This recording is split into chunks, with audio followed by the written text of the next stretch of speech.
Welcome to the Arun Church podcast, where our mission is bringing life to everyone, everywhere, every day.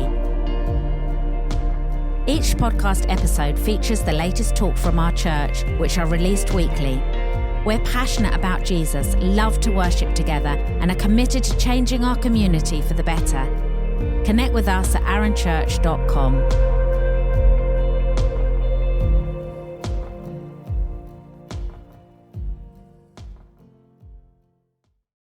Thank you. Good morning, everybody. I haven't been here for a while. I had a baby, that's why.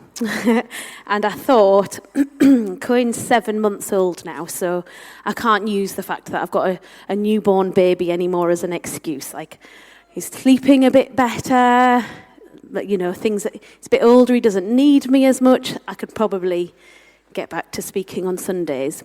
Cohen heard my thoughts, and I only slept for 4 hours last night. So I ask you to extend your grace to me, and if my words don't make sense, just ask God what I'm trying to say, because I'm a bit tired. So yeah, Mark's right. This morning we're talking about Priscilla. So for those of you who are new to church or new to being a Christian, you might not have even known that there was someone called Priscilla in the Bible. It's not one of the stories that you kind of hear about growing up, like Noah and Moses. But there's a woman called Priscilla, and she was married, and her husband is Aquila. Priscilla and Aquila, like rhyming names. That's a goal, isn't it? I don't know many people that have rhyming names as a couple. But they're only mentioned 4 times in the Bible. So I'm actually just going to read all the verses that they're mentioned in, and then we can unpick that. So we're going to start in Acts 18. They're mentioned a few times, so I'm just going to skip through the verses. It's going to be on the screen as well. So Acts 18 says this. After this, Paul left Athens and went to Corinth. There he met a Jew named Aquila, a native of Pontus, who had recently come from Italy with his wife Priscilla, because Claudius had ordered all the Jews to leave Rome. Paul went to see them, and because he was a tent maker as they were, he stayed and worked with them. Every Sabbath he reasoned in the synagogue, trying to persuade the Jews and the Greeks. When Silas and Timothy came from Macedonia, Paul devoted himself exclusively to preaching, testifying to the Jews that Jesus was the Messiah. But when they opposed Paul and became abusive, he shook out his clothes in protest and said to them, "Your blood be on your own heads. I am innocent of it. From now on, I will go to the Gentiles." I'm going to skip forward a little bit in 18 to verse 18. Paul stayed in Corinth for some time. Then he left the brothers and sisters and sailed for Syria, accompanied by Priscilla and Aquila. Before he sailed, he had his hair cut off at Century, I don't know how you say that, because of a vow he had taken. That's a place, that was like a port. They arrived in Ephesus, where Paul left Priscilla and Aquila. He himself went to the synagogue and reasoned with the Jews. When they asked him to spend more time with them, he declined. But as he left, he promised, "I will come back if it's God's will." And then he set sail from Ephesus. And then skip forward again to 24. Meanwhile, a Jew named Apollos, a native of Alexandria, came to Ephesus. He was a learned man with thorough knowledge of the scriptures. He had been instructed in the ways of the Lord, and he spoke with great fervor and taught about Jesus accurately, though he knew only of the baptism of John. He began to speak boldly in the synagogues. When Priscilla and Aquila heard him, they invited him to their home and explained the way of God more adequately. Okay, so that is all of their mentions in Acts. And so what we're speaking about this morning is using your talents, so using what you have, and hospitality. So my first point this morning is hospitality is powerful. Hospitality is powerful. What Priscilla and her husband Aquila did for Paul was that they opened up themselves to him completely. They opened up their job, their career, how they were earning money. They shared that. They did it together. They opened up their home to him. It says a little bit that we missed out was that Paul was actually fearing for his life because of what he was saying was so controversial, and the Jews really did not like it. They thought that what he was saying was blasphemous. He feared for his life, and God told him, don't fear, I'm going to be with you, stay where you are. And it said he stayed for another 1.5 years. So we know that he lived with Priscilla and Aquila for at least 1.5 years, but he stayed after that as well. So it's probably around 2 years. So they shared their home with him. That's their house, their food, their time. They shared time with him where they were learning from Paul, because Paul was an excellent teacher, and all this time they were spending together, they were learning from Paul. So where else in the Bible does it mention Priscilla and Aquila? So we have a verse in Romans 16. Romans 16, 3-5. Another time it says, Paul's writing a letter to the Romans, and he says in it, greet Priscilla and Aquila, my fellow workers in Jesus Christ. They risked their lives for me. That's, I think, referring to how dangerous it was having Paul living with them. Not only I, but all the churches of the Gentiles are grateful to them. Greet also the church that meets at their house. And then skipping forward to 1 Corinthians 16, it says, where about? You probably got it. 16 verse 19.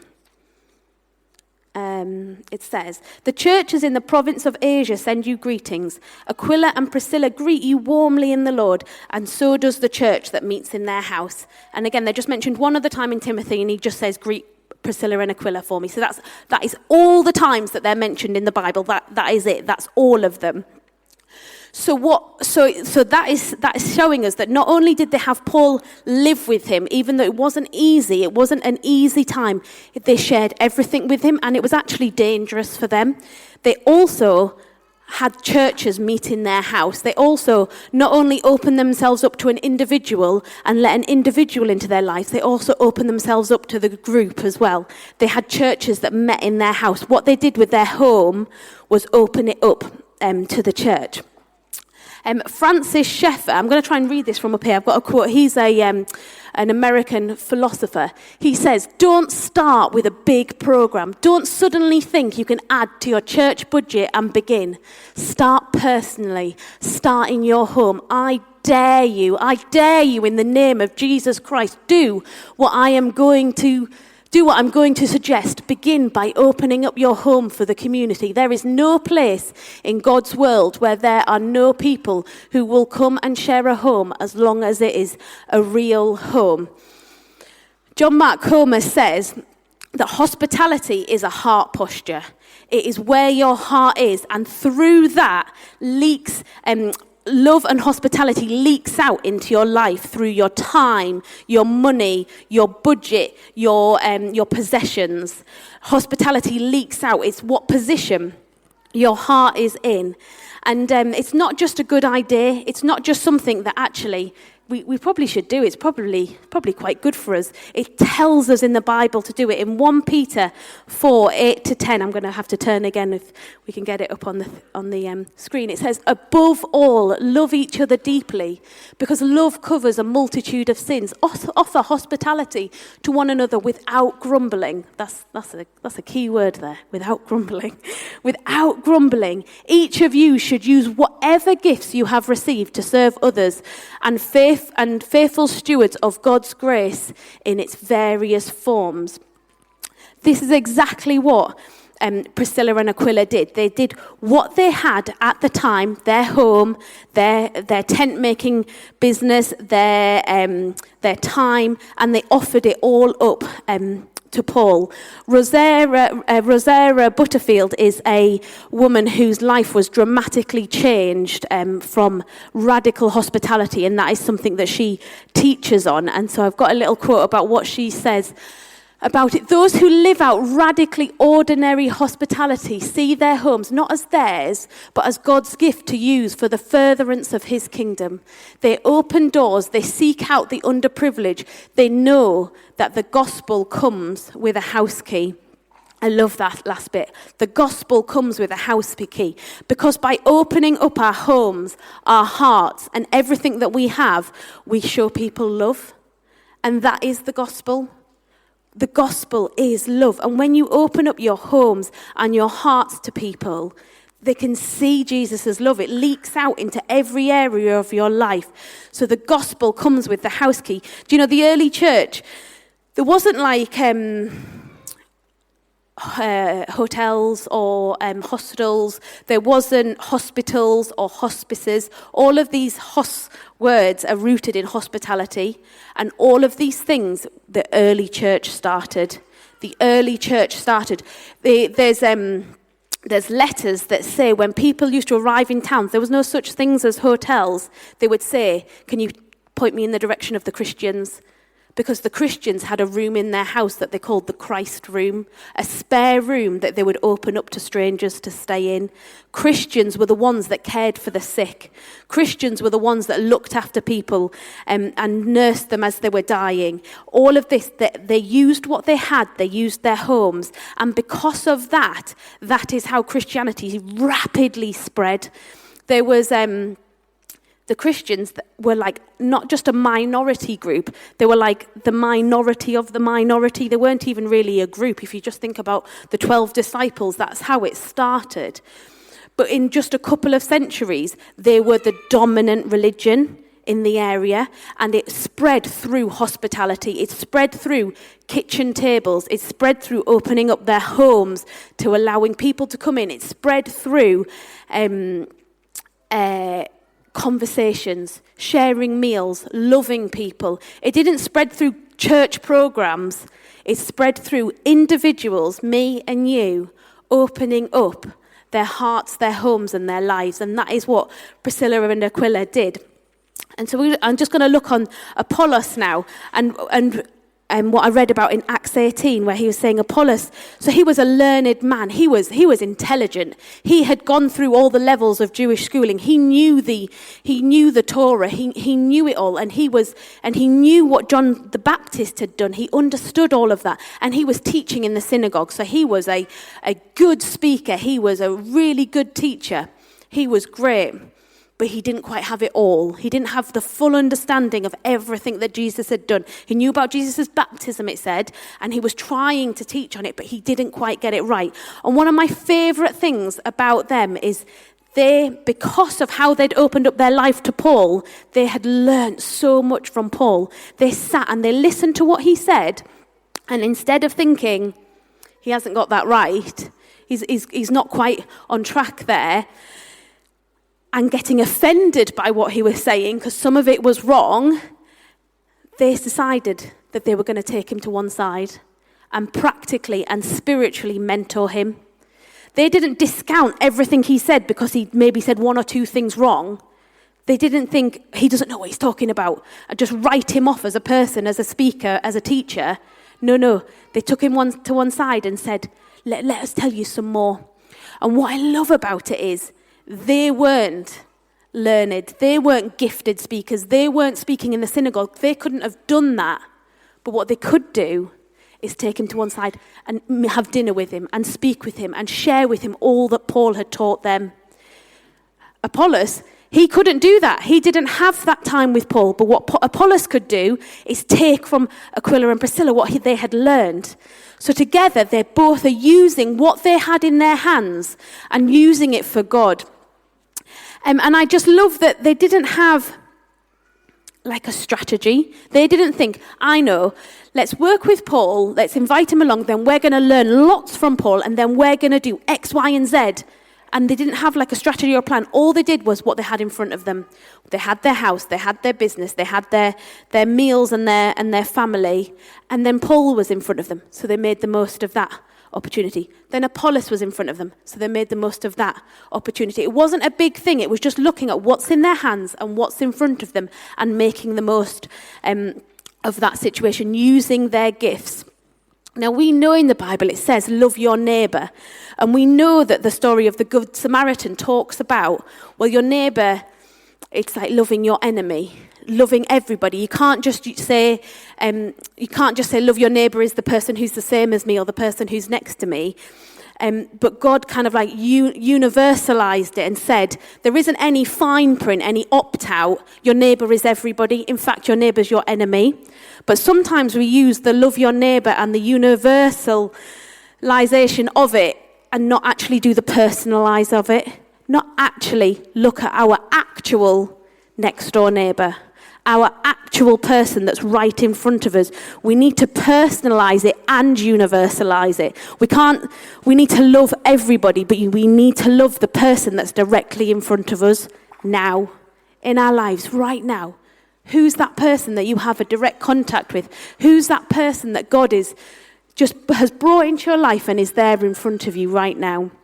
That's who we need to love. So my second point is hospitality is powerful, but we need to be investing in people, investing in the individual, investing in the Apollos in front of us, investing in the Paul in front of us. And it's not, and I just want to say it's not extra. We're not a church family that says you need to be at a prayer meeting every night of the week. You need to be at a life pod and then this teaching series and then this and this, so that you're busy and busy. That's not what we're about. But when we're here, you need to show up. We need to be present. We need to show up to church expecting to love each other, expecting to share what we have in our hands right now with each other. We need to turn up to LifePod and be faithful in coming to LifePod, because we're not turning up for ourselves. We're turning up for the other people. We're turning up with who we're loving. I love the line in the song this morning that said, the broken alabaster jar full of praise and I just thought, we need to turn up in our brokenness. Turn up and just, and be present. Turn up to the morning prayer meeting or mentoring somebody. Turn up with what you have in the time you have it, and be willing to share, be willing to be open, be willing to go there, to pray, to reach out, to say an encouraging word to somebody, to just be present. Because that is what we have. We have ourselves, and we can turn up and we can be present and we can invest in people by opening our hearts up to them. And I'm just, my last point is barriers. What stops us from being real and honest and present and turning up?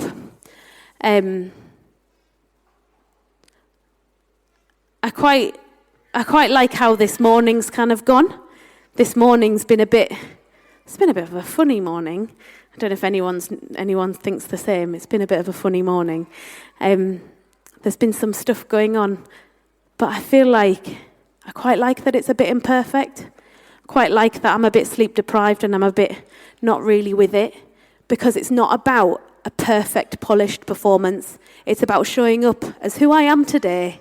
It's about showing up as who you are today and presenting that. We don't need perfection. God doesn't ask us for perfection. God asks us to love each other. God asks us to use what you've got in your hands right now. So what I've got in my hands right now is an overtired, overstretched mum whose head's a bit all over the place. But that's what I'm showing up with right now. Sometimes a barrier for us is a bit of insecurity. I went along to youth a couple of weeks ago, and I hope Bob doesn't mind me saying, but Bob Cordell was there volunteering, and I just got chatting with him. And for those of you who know Bob, he loves to chat. He's a good chatter. He's a good talker. He likes a conversation. But I just said, I didn't know that you helped out at youth. And he said, well, I don't know if I've got anything to offer. I'm a bit older, but I just thought I can be here. And I loved that. There's that insecurity of, I haven't got anything to offer. I'm not young. I'm not, I don't know, down with the kids. But I can be here, and if I'm any good, then great. And I love that. Like, we all have that insecurity, that voice of, you've got nothing to give. You've got nothing to offer. Who are you to step out there? They don't want you there. They don't need you. But I love that it's like, do you know what? I am free on a Friday night. Is that helpful? Can I be there? Can I help? Can I serve tuck? Yeah, absolutely. Absolutely. And I just want to just like honor that kind of stepping over those insecurities. Another thing that we often do as a barrier to being hospitable is living in the future, or living in the past. One day when X, Y, and Z's in order, then I will do it. Then I will, when this is sorted, when this season's over, then I will do it. Or I did it back then because.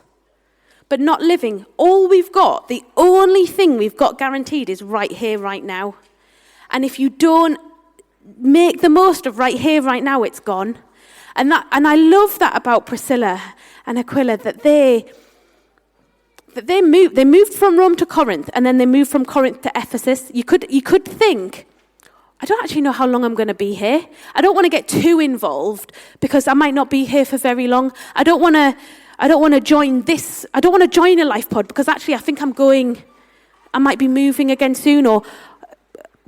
But what they did is they invested in what they'd got right then, because that's all they had guaranteed. They didn't know how long they were going to live there for. They didn't know how long till they were going to move. None of us know exactly. You might have plans in the future, but don't let the future stop you from now. Don't let the past stop you from now. You've just got now. And we all do live in seasons, and that is fine. We do have seasons. Me and Sam have... We've always lived in like small flats, and we always really wanted our house to be a place where lots of people could be, but it wasn't physically an option. We only had like 2 seats. We could have done it. We could have all crammed in, but we always said one day when we have a house, we're going to have a life pod. One day when we have a house, we're going to have a life pod. And we moved into a house, and it was locked down, and then we had building work, and we've always said we will have a life pod. So the second the building work finished, we haven't finished the house, we haven't finished painting it or whatever, but I messaged Joe Gisby and said, we're ready now to do a life pod. We said we'd do a life pod when we had a house, and now we've got a house. I'm not saying we're not doing it because we've got a baby. I'm not saying we're not doing it because we're both shift workers. I'm not saying we're not doing it. I said to God, when I had a house, I'm going to have a life pod. So I've got a house, so now I'm doing a life pod. You can have a season, that's fine, but recognize when that season's finished and jump 2 feet in. Let's stop making excuses, because I tell you, it's so easy to do. It's so easy because there's never going to be the perfect time. I'm just going to, she's not here, Rosie, she's there, sorry. I'm just going to mention Rosie because Rosie's got a little baby. Rosie's got Junie and Wonder, so they're like less than... Both of them are 3 and under. And she said to me, do you know what? I can't go to youth every week. I can't because I'm at home. She's a mum and she's working. She's doing it all. But she said, what I can do is the girls go to bed and I can open up my living room in the evening for the teenage girls to come over. And I can mentor them in the evening when the girls are in bed. I can mentor them and I can do a life pod. That is what having no excuses looks like. Because it's easy to make excuses. I went to youth a couple of weeks ago because Mikey asked me to speak. And if I'm totally honest, my evenings are so precious. Like, once the children are in bed, I have, I'd say, a 2-hour window that is my time. A 2-hour window that nobody is hanging off me. Nobody is asking me stuff. Nobody is demanding things of me. Nobody is just making endless noise in my ear. It's like it's my 2 hours. That is a really precious thing to give up. But I went to youth because Mikey asked me, and I spoke to the young people. And guys, they're not here, so I can say it honestly. The young people we've got in this church, they are incredible. They are incredible. I was there watching them all playing and having fun, and it gave me energy. It gave me life because I've been feeling pretty rinsed out, pretty done. But watching them, and they were so inclusive of each other, and they were just having so much fun. And then when I got up to speak, silent.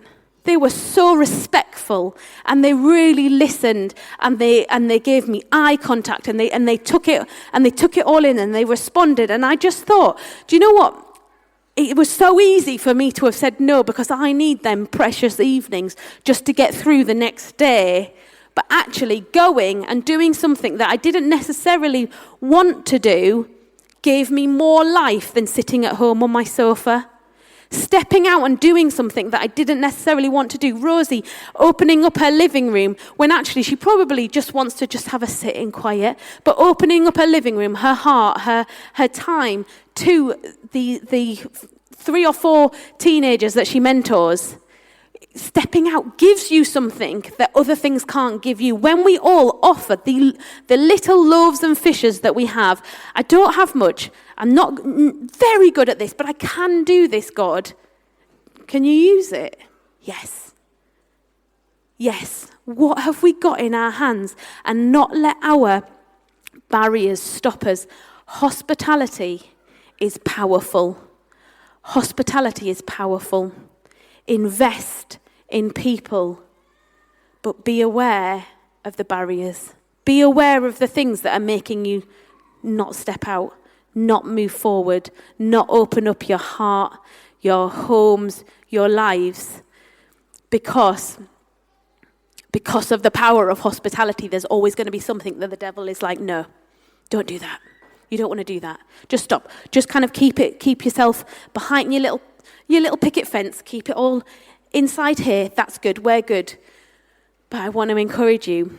Priscilla and Aquila, they've been mentioned 4 times in the Bible. 4 times. And because of them, the church, how they helped Paul, how they helped Apollos, the Christians spread. It spread because they invested in Paul. They invested in Apollos. They're just small people, small characters in the story, and many of you might not have even ever heard of them. Let's be the Priscillas and Aquilas. Let's use what we have in our hands right now, today. Whatever you have, let's love each other. Let's offer it to God, and let's smash through any barriers. That's all I want to say this morning, and I don't really know how to respond. I wonder whether we just need just a bit of time, just maybe with the band want to just kind of play some music and just think, okay, what have I got right now? And what things am I saying that's stopping me from what I can offer up? Who can I invest in? Who's God put right in front of me? Who is there in my life right now? Who am I speaking into? Who am I building up? Who am I opening myself up for? Who am I going to make sacrifices for?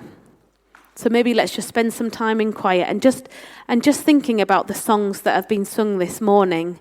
Just let them words just wash over you.